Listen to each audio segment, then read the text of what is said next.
Hey, my name is Jocelyn Ramirez and I'm the chef and founder of TODO Verde.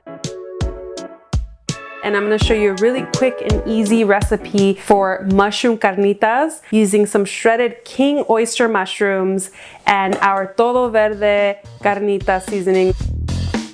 Our seasoning has a lot of really beautiful textures in it. You can see the whole cumin seeds, the chili flake, the Mexican oregano, all settling at the top. Before you get started, just give it a really good shake. Make sure that you evenly distribute all those delicious little bits. All right, so I have a perfect batch here of shredded mushrooms, and I'm gonna add a couple tablespoons. Now this is mushrooms on mushrooms because our carnita seasoning does have some porcini mushroom powder, and I'm just gonna coat my mushrooms with this seasoning.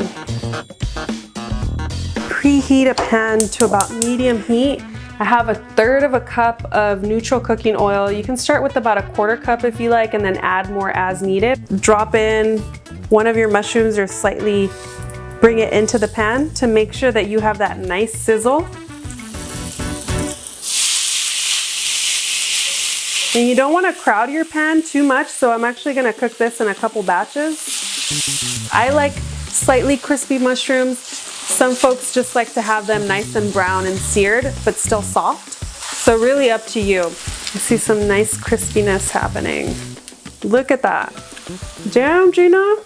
So we have a really simple dish with just some black rice that I cooked off and some mixed greens. Top off the dish with some of our mushroom carnitas, a nice dollop of cashew crema, a little bit of pico de gallo for acidity, for a little bit of creaminess because I add avocado to my pico de gallo, and I'll add that right over the top. All right, here we go. That is so yummy. I made it so fast, and it has so much flavor. You can check out more recipes and pick up this carnita seasoning at todoverde.org.